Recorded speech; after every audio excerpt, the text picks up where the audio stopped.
Your baby's crying is too loud. Stay there in the midst of a cold winter night. My husband dragged me, carrying our baby, and forced me out onto the balcony. Moreover, he locked the window from inside so that I couldn't return to the room, ignoring my pleas. As I banged on the window, he downed his whiskey in one go and went straight to bed. The cold north wind blew relentlessly into our 8th-floor apartment balcony, draining warmth from my body. At this rate, my baby will fall ill. Sensing my fear, the baby cried out even more. The more I thought about our situation, the more crushed I felt by anxiety. My name is Lisa. I'm 33 years old. I married my same-age husband, Robert, 4 years ago, and we just had a baby boy 6 months ago. Our relationship was pretty good until I became pregnant.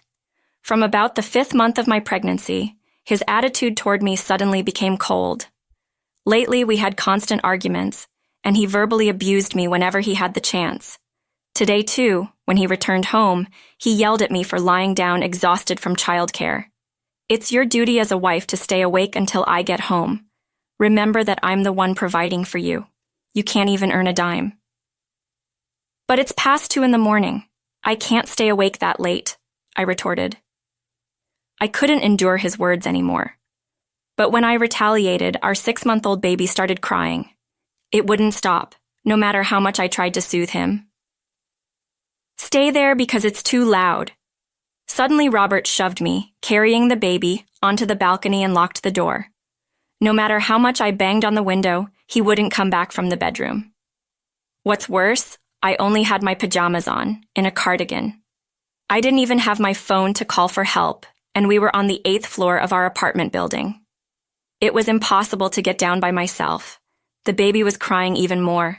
In this situation, I can't stay out here in the cold wind forever, worried about my baby's health more than my own. I searched for something to block the wind. I found a tarp in the storage box on the balcony, and I used it to huddle up tightly with the baby, enduring the cold. As if sensing my anxiety, the baby continued to cry, and only his voice echoed in the cold air. I decided to somehow endure until morning, when Robert would hopefully have calmed down. But the cold made my entire body shiver uncontrollably. Before I knew it, it started to drizzle, and it looked like it was going to snow soon. I started to zone out as time passed. This is not good. I need to hold myself together and stay awake. If I fall asleep now, things will take a turn for the worse. I slapped my own cheek to wake myself up, but my consciousness was slowly fading. That's when I suddenly heard a voice calling me. Lisa, is that you?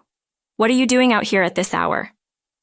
Looking around, unsure of where the sound was coming from, I noticed the partition board on the balcony, separating our apartment from the one next door, had been removed.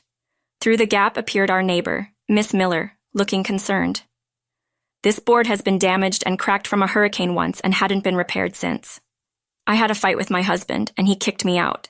He even locked the door so I can't get back inside. What? That's terrible, especially in the middle of a winter night. Come over to my place then. It's a good thing I hadn't fixed this partition board. Miss Miller had removed all the cardboard that had been used to cover the hole, though it was just big enough that an adult could crouch and squeeze through. Aren't we causing you trouble at this hour? I asked her. No time for that now, she said. First, pass me your baby.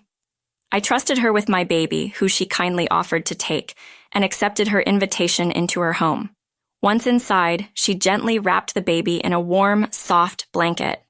To my amazement, the crying baby, who had been inconsolable until a moment ago, quieted down and soon started breathing peacefully, fast asleep.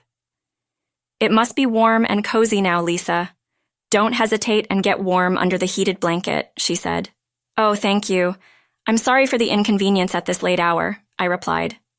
My fight with my husband had indeed started after 2 a.m., and the clock on the wall now pointed to 3:30. I had been outside on the balcony for about an hour, and my body felt chilled to the bone. My hands and feet tingled numbly. The baby seems fine. I worked night shifts, so I'm naturally a night owl. Stretch out your legs and make yourself comfortable, Miss Miller said. Despite her reassurances, I still felt guilty. Then I realized that my early rising mother-in-law would be waking up soon. I hastily contacted her, and she laughed, saying, "Oh dear, you two had another spat, didn't you?" and agreed to bring the spare key. Until my mother-in-law arrived, I spilled out everything that had been happening to Miss Miller. How he yelled at me for not being able to keep up with the housework, despite being a stay-at-home mom. How he blamed me whenever the baby cried at night while he did nothing. Miss Miller listened to me intently, interjecting with sympathetic nods. Keep up the housework because I'm such a lousy mother. I'm always sleep-deprived, I confessed. You've had a tough time. You're doing your best, she comforted me. Being constantly blamed by my husband, I had come to believe that I was the one at fault. But her words, "You're not to blame," brought me to the verge of tears. Just then, I heard a soft knock on the front door. Looking at the clock, it was nearly 4 a.m. My mother-in-law must have driven over with her spare key. Miss Miller welcomed Terrain in. My mother-in-law, bowing repeatedly, handed Miss Miller a bag of fresh vegetables from our garden. "I'm sorry for involving you in my son's marital squabbles," she apologized. When my mother-in-law asked for an explanation, I explained everything to her. Her face turned bright red with anger. "Who does he think puts food on the table?" she exclaimed. "Well, that's thanks to Robert," I answered. "No, I'm mad at my son. He can't even cook for himself, and he can't do household chores. It's unforgivable that he looks down on a full-time housewife," she retorted. Robert can't even live on his own. Plus, there's nothing you can do about a baby crying at night. Putting them out on the balcony is awful," I explained. As his mother, I am so embarrassed I could burst into flames. Knowing my mother-in-law was on my side rather than my husband's, I sighed in relief. Then she stood up abruptly and walked off, declaring heatedly, "I'll go wake Robert and teach him a lesson." I grabbed her arm to stop her. "In about an hour, Robert will wake up. Anyway, I have a feeling it'll be counterproductive if we disturb his sleep," I said. "My husband's grumpy when he wakes up and is extremely irritable in the morning." I was afraid that if we woke him up forcefully, he would just get angry and become even more stubborn. When I explained this to my mother-in-law, she somehow refrained from her intended course of action. "Look, it's the first snow of the season," I observed. It had become unusually quiet outside. I noticed that snow was gently starting to accumulate. Just the thought of what might have happened if the baby and I had remained on the balcony sent shivers down my spine. Soon it was time for Robert to wake up. I left the baby with Miss Miller, and my mother-in-law and I entered our house using the spare key. However, Robert, who would usually be up brushing his teeth by now, was nowhere to be found in the bathroom. "Is he still sleeping? Robert, get up already, huh?" My mother-in-law called out. She opened the bedroom door with a loud bang and yanked back the comforter with all her might, but Robert wasn't there either. We looked everywhere, the bathroom, the bedroom, and the living area, but he was nowhere to be found. Despite this, his suit and shoes were still here, so it's hard to believe that he had already gone to work. Where could he have gone? "This is strange, isn't it?" my mother-in-law remarked. "Ah!" My mother-in-law, who had casually opened the curtain leading to the balcony, screamed. When I rushed over, she was pointing at the blue tarp I had been using on the balcony, her mouth opening and closing. Shot underneath it, I could see a glimpse of someone's foot. What could it be? I nervously lifted the blue tarp. There was Robert, collapsed in nothing but his underwear. "What? Why is he on the balcony?" I exclaimed. "Could it be?" my mother-in-law said. She had come into this room once before going to the neighbors. At that time, she noticed that the balcony window was open, so she closed it and locked it. But I don't think Robert was here at that time. "I wonder why," my mother-in-law called out. "Come on, wake up." To Robert several times, but it seemed like he had lost consciousness. To prevent his body from getting cold, we covered him with a blanket and decided to wait for the arrival of an ambulance. "I need to call his workplace and tell them that he'll be taking a day off," I said. I tried to use Robert's phone that was nearby, but it was locked, and I couldn't open it. "Oh, if it's fingerprint recognition, you can do it like this." My mother-in-law grabbed Robert's hand, used his finger, and unlocked the phone in an instant. "What? What's this?" The screen of his phone was left open on iMessage, and there was a lovey-dovey exchange with his affair partner. Upon closer inspection, the recipient of the message was my friend Serena. Tracing back their convo, it turns out the relationship began 6 months ago, just around the same time I was entering my second trimester of pregnancy, and my husband's attitude started to grow cold. Not only that, but there were heaps of intimate photos stored in his photo gallery, I said. I see, so that's what was going on. I can't believe they're still seeing each other. Feelings of outrage began to boil within me. And to think that the woman he's cheating on me with was my own friend. My goodness, what is this girl thinking? Let's teach her a lesson she won't forget. With that, my mother-in-law smirked and shared a secret strategy. My husband, who had been rushed to the hospital by ambulance, regained consciousness after various tests and treatments. Still, he was kept in the hospital for a few days just in case. Where am I? As he woke up and looked around in confusion. I explained to him why he was here, and he suddenly became furious. I was worried that he had fallen off the balcony when I saw you were gone. I slipped and hit my head while trying to check below the balcony. The window was somehow closed, and it was freezing cold with the falling snow. What were you planning to do if I had died? Considering my husband's habit of sleeping in his underwear after drinking, the main fact that he stepped out onto the balcony naked was utterly foolish. I'm sorry you didn't make it to the other world. You must have locked the balcony door to get back at me. That's not true. Your mother did that. She probably locked it without realizing you were down. Hey, my mom. I couldn't get into the house, so I asked your mom to bring the spare key. Robert was pretty surprised to hear that his mom had come. He kept grumbling about being scolded later, now that his mom knew and how embarrassing it would be if the story spread among relatives. By the way, how did you manage to get off the balcony? Miss Miller next door noticed and came to my rescue. He never even brings in the laundry, so he probably didn't know that the balcony partition was broken. Did you? So when she asked why I was on the balcony in the middle of the night, I told her everything. When he realized that not only the relatives but also the neighbors knew about it, Robert's face gradually turned red. You're messing with me, you stupid woman. And remember this, he shouted at me. I then thrust his phone in front of him. You've got some nerve to be so arrogant. Of course, his phone had records of conversations with his mistress and photos of them being intimate. Robert's face, which was gassed for a moment, gradually turned pale. This is bad. It's unacceptable that you had an affair, let alone with my friend. You're a terrible woman for snooping on someone else's phone. When I was looking up the phone number to contact your company, your iMessage was left open. The company is taking a day off today, so it's only right to let them know. After saying that, I explained everything about why he would be taking a day off. Robert looked shocked and then naturally became extremely pale and held his head in his hands. Your boss said that's terrible. I never thought he was that kind of person. I wonder what's going to happen from here on. We might get demoted or even fired. Before I get fired, you're going to have trouble making ends meet.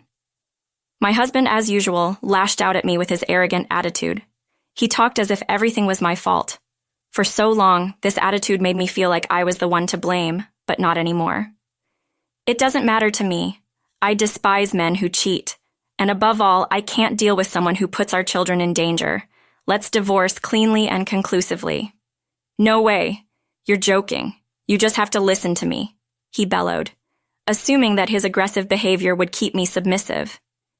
It became evident that it was pointless to reason with him. I'm going to make sure you sign the divorce papers no matter what.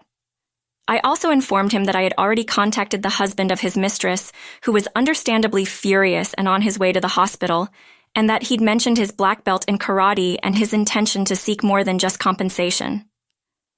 My husband's face drained of color, and he seemed momentarily panicked, but he quickly snapped, I'm in the hospital, he can't harm me. And my mother-in-law arrived, carrying things for his stay in the hospital. Oh, you're awake, you good-for-nothing, she remarked. It's your fault, Mom. You locked the balcony door, he defended. You are the one who started all this by forcing Lisa and the baby out on the balcony because you are bothered by your own baby's cry, she retorted. Well, he murmured, momentarily subdued by his mother's scolding, but I went in for the kill.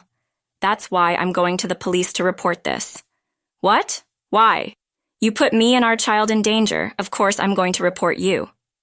There is no need to go that far. It was just a marital spat, nothing serious. Getting a divorce and going to the police. I was the one who suggested her to do both. We were dangerously close to losing our precious grandchild. You're going to end up in a cold jail cell, and you're going to reflect on what you've done. And with that, goodbye. Don't be hasty, Lisa. The child needs a father. Let's not get divorced, please. No police, he begged. Our baby doesn't need a father who forces us out into the cold in the middle of the night. I don't want to go to jail. Please spare me, ignoring my husband's pleas. I went straight to the police station to file a report after his release from the hospital. My husband was arrested and is awaiting his sentence. Given the severity of his actions, the heavy punishment is inevitable. He was, of course, fired from his job. After the divorce was finalized, I received the property settlement in compensation for his affair. He ended up penniless because of it. Of course, I also demanded $20,000 in compensation from his mistress. I heard her husband divorced her. Now I'm living back home at my parents' house with my son. Maybe it's because the irritable man at home is gone, but my son smiles a lot more these days. When we occasionally visit my mother-in-law, she's always delighted to see us. I will continue to raise my son with overflowing love to protect his precious smile. All right, everyone's presentations are done, Nick, the manager, said as he tried to move the discussion forward. Excuse me, I haven't. I recently found out something. Nick interrupted me and began to speak. There's apparently someone in this department who didn't graduate high school and is just a part-timer. Meetings should be for employees only. Absolutely right. His lackey, Mike, of course, agreed with Nick.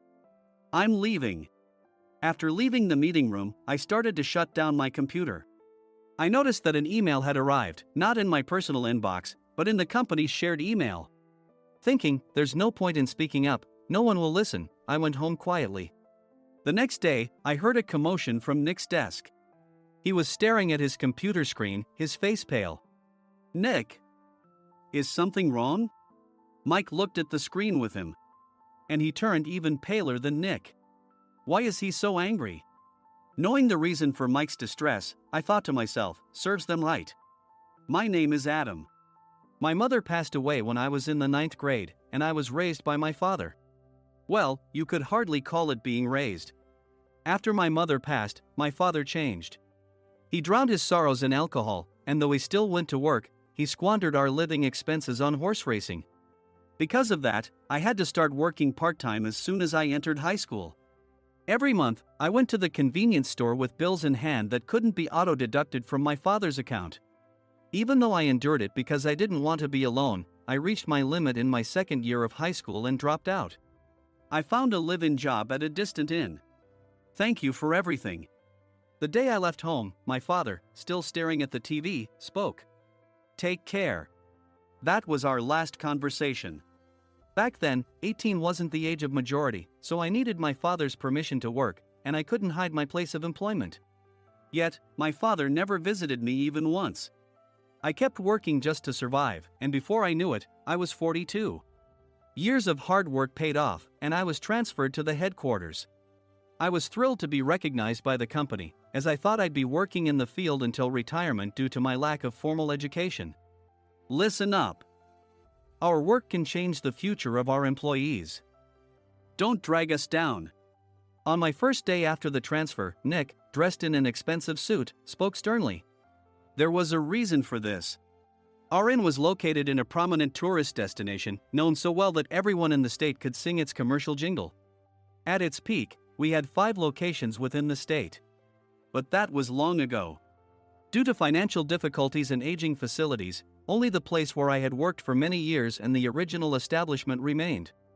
I was prepared to lose my job anytime, but now there was a glimmer of hope.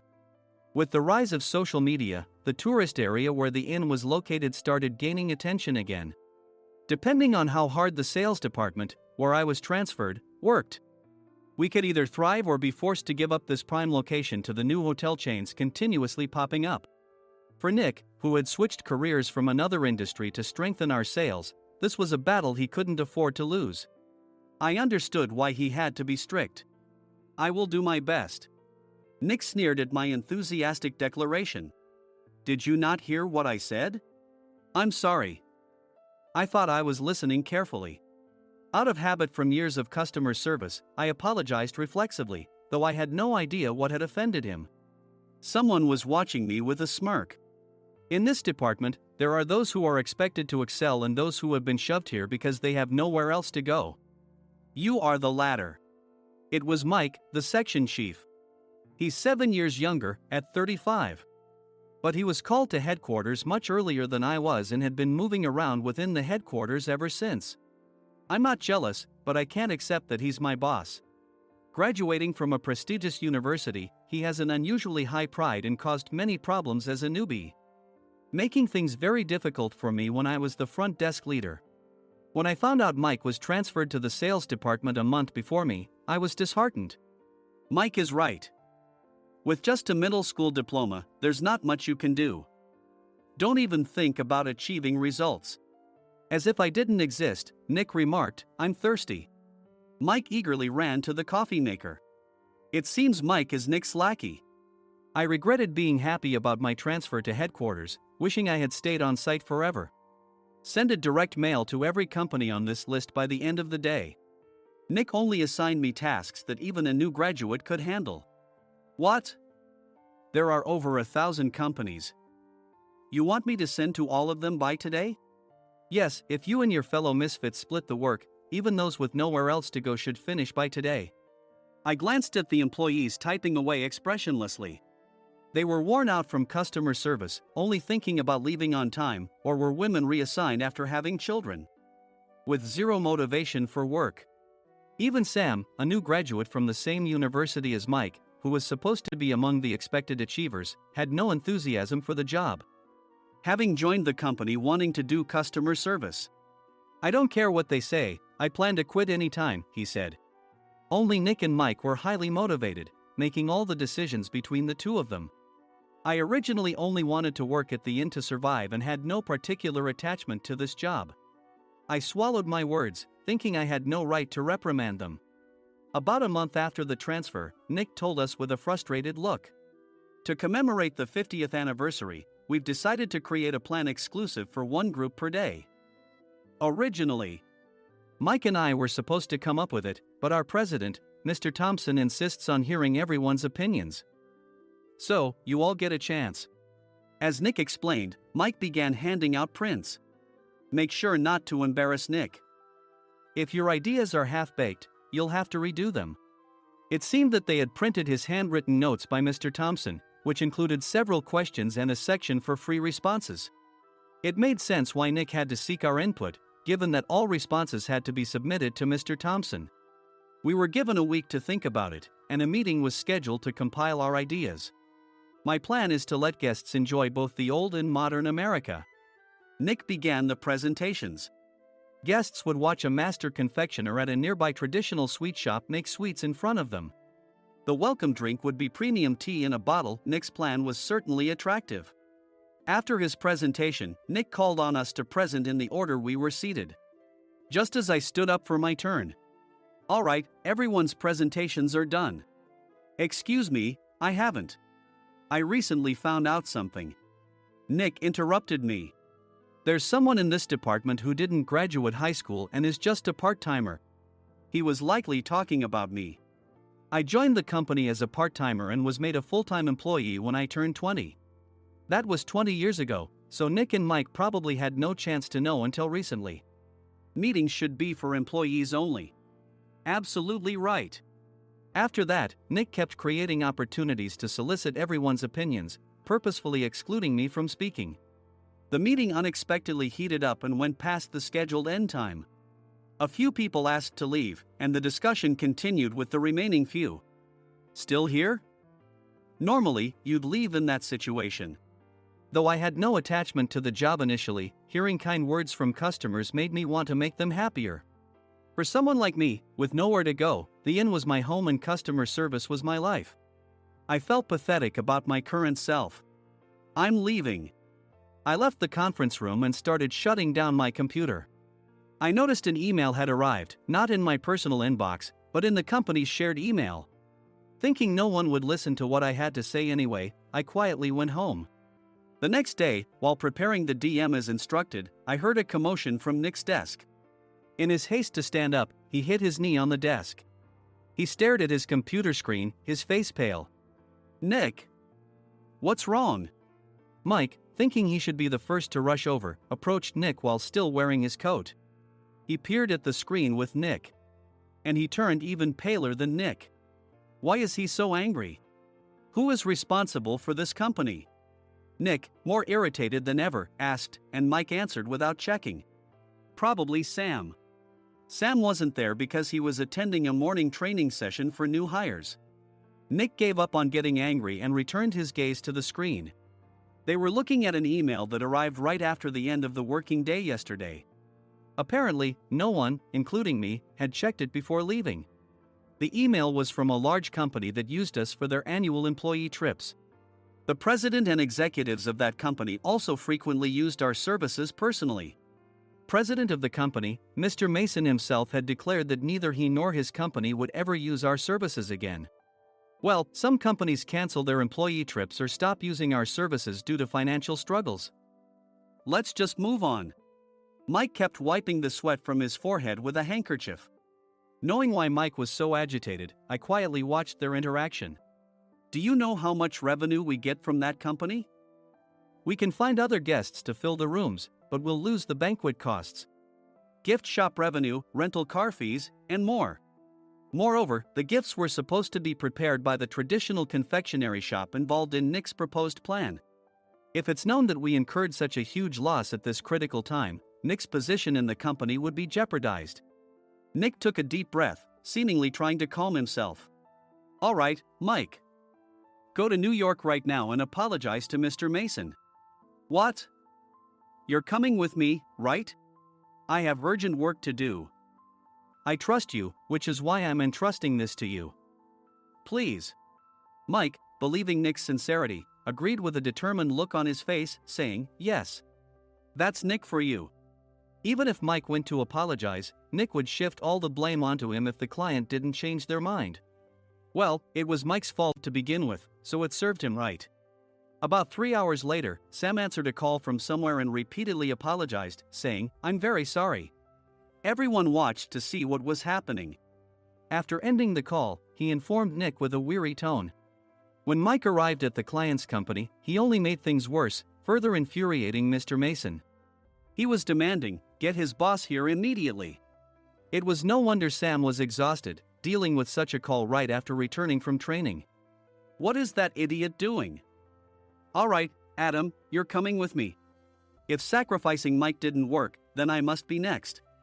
Normally, I'd want to refuse at all costs, but I saw an opportunity in this situation. If I can be of assistance, I'd be happy to join you. I immediately followed Nick, and we flew to New York. When we introduced ourselves at the reception, it became clear how serious the situation was, as the receptionist personally escorted us to the president's office. Angry voices leaked through the door, making both Nick and me uneasy. Excuse me. I'm Nick, the supervisor. I understand my subordinate has caused you trouble, and I deeply apologize. Nick, with his experience in the corporate world, knew enough to offer an apology before excuses. However, his customer service skills left much to be desired. I sighed as I saw Mike trembling like a small dog in the corner of the room. What kind of training are you giving your subordinates? Mr. Mason glared at Nick with a red face. The intensity of his gaze made even Nick take a step back. Regrettably, I joined this company only 2 years ago and was unaware of Mike's issues. I should have identified his shortcomings sooner. Indeed. I should have realized sooner. No sensible person would come to apologize and then give a lengthy presentation on the drawbacks of not using their in. Nick froze, his mouth slightly open. Suspecting the worst, I picked up the documents that had fallen to the floor. It seemed Mike hastily prepared these documents on the plane, listing the disadvantages. Disadvantage 1: if you change the venue for the company trip, employees might suspect it's for cost-cutting reasons, leading to a negative impression. Reading it aloud half-jokingly, Nick snatched the papers from my hand and checked the contents with a furious expression.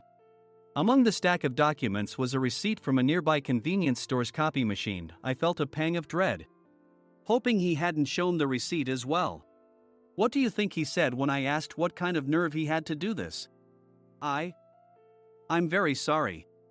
Faced with the dire situation, Nick must have thought there was nothing left to do but apologize. In a voice smaller than I'd ever heard from him, he uttered words of apology. He said, "I'm a Harvard graduate. I don't believe I said anything wrong." "Mike! What have you done?" Forgetting his plan to pin the blame on Mike, Nick yelled loudly, even in front of Mr. Mason. "I didn't do anything wrong." "You're still saying that?" "Look at him." Mike pointed at me with a shaking hand. "I was assigned to headquarters in my 20s and now I'm a section chief. This guy only made it to headquarters at 42. Everything I've done proves I was right. So why are we losing the contract?" Having said his piece, Mike collapsed to the floor. "Of course. You were sent there because you had nowhere else to go." Mike never expected to hear such words from someone he looked down upon. He lunged at me, and Nick hurriedly stepped in to stop him. "Mr. Thompson told me Mike is a quick thinker, and to take good care of him." There's no way he was pushed aside. "Don't make things worse here." "He didn't say quick thinker, he said only quick-witted, didn't he?" I don't remember that part." I recalled the many troubles Mike caused when he was a newbie. When Mike was on the front line, his pride was so high that he never apologized to customers. Customer service, especially in our job, doesn't work alone. It brings both good and bad situations. If the front staff or housekeepers made mistakes, or the cleaning company didn't properly clean a room, one had to apologize to the customers regardless of personal fault. Mike, in such situations, would never apologize, insisting he wasn't at fault. This often angered customers, and as the front desk leader, I frequently had to apologize on his behalf. He caused complaints and disrupted operations, which is why he was quickly moved to headquarters. In departments where he didn't interact directly with customers, his quick thinking was beneficial and things went well. But it seemed his flaws were starting to show. Corporate reservations are supposed to be entered into the system by the sales representative. But a quick check yesterday revealed that more than 10 items were missing from the client's reservation. The handover document clearly stated what needed to be prepared. Why didn't you enter it into the system? Why do we have to give them special treatment? Filling rooms near the banquet hall, setting up all the food in advance. Specifying the brand of wine, they're too demanding. No wonder he always angered customers, I thought, feeling a headache coming on. Grouping them in rooms near the banquet hall is for our benefit too. It makes it easier for the staff to set up beds and serve breakfast since everyone's schedule is synchronized. As for the other requests, Mr. Mason suggested them to lighten our load. I didn't know that. Nick finally seemed to realize that Mike was the one who had angered the client. What did you say to them? I just told them we wouldn't give them special treatment anymore. We shouldn't waste effort on things that don't bring in money. I was utterly exasperated at his lack of understanding of customer service. Of course, we shouldn't comply with unreasonable demands. But carrying over successful practices from past stays makes customers feel remembered and enhances their experience. Good memories encourage repeat visits. That's part of our job. I looked down at Mike, who was sitting on the floor. In our job, nothing is a waste. Mr. Thompson likely moved you to the sales department, hoping you'd finally understand this. How do you think he feels now that you've failed to meet his expectations? Mike, tears in his eyes, fled the president's office. I was amazed he still hadn't apologized. You have it tough, Adam. It's okay, we're all employees of the same company. I deeply apologize for this disrespectful incident. Especially after all the care you've shown us. If it weren't for you, Adam, I really would have stopped staying here. When I heard you were moving to the sales department, I was willing to reconsider if you handled it. Seeing us talk so amicably, Nick's face contorted. Do you two know each other? Adam's service is excellent. I always requested him specifically. Normally, we don't accept specific staff requests, but we made an exception for Mr. Mason, adjusting my shifts accordingly. He had personally stayed at our hotel just before my transfer, and during casual conversation, I mentioned, I'm moving to the sales department soon. If I hadn't told him then, things could have been much worse. Please continue to take care of us. I look forward to it. On the return flight, Nick awkwardly offered me a can of beer. It's still working hours.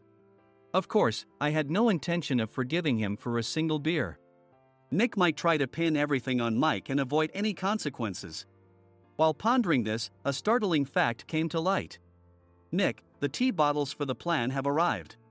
I handed Nick a bottle labeled with our inn's name. They look good. What are you talking about? These are plastic bottles. I had assumed we would use the trendy, high-end bottling tea. But what arrived were ordinary plastic bottles of tea with customized labels. The only unique aspect was the label, which had the inn's name, making it look customized. Upon further investigation, I discovered that a substantial amount of money was set to be paid to the tea company. It was priced like bottling tea. Does this plastic bottle really cost $100 each? The tea inside is specially blended for us. The extra cost is for that. Wouldn't it be better to use another tea company? Or is there a specific reason we must use this one? As Nick continued to make excuses, I showed him a printed email. I informed the tea company's president, Mr. Mitchell, that we discovered irregular payments and he confessed. He said you two were high school classmates and planned to split the extra money. That idiot. Why did he confess? That's not important. You should worry about yourself, this could turn into a police matter. Opening the bottle cap, I suggested. How about calming down with this tea? It supposedly has a relaxing effect. Nick drank the tea frantically. In the following days, decisions were made about their fates. Mike was reassigned to the General Affairs Department, with no chance of transfer or promotion, as per Mr. Thompson's orders. As for Nick, since the payment to the tea company hadn't yet been made, he narrowly avoided legal trouble. Instead, he was encouraged to leave the company, and to avoid further complications, Nick submitted his resignation. Rumor has it that connections between HR departments have made it difficult for him to find new employment. Even though it was good to have those two gone, something unexpected happened in the sales department. Everyone became motivated and united in refining the 50th anniversary plan. In the end, my plan was adopted. We collaborated with the Tourist Information Center to provide personalized guides. The plan, tailored to the number of guests, was truly special for the 50th anniversary. Hey, is Adam's family coming to stay? I immediately booked that special plan for my family. Sam noticed it on the reservation list and quickly picked up on it. Yes, I'm inviting my father. That's great. I might invite my parents too. I lacked the courage to face my father just as Adam. But here, with the confidence Mr. Mason praised, I felt ready. The 50th anniversary plan was a perfect opportunity to reconnect with my father. I hoped to bring back the days when we could laugh together as we once did.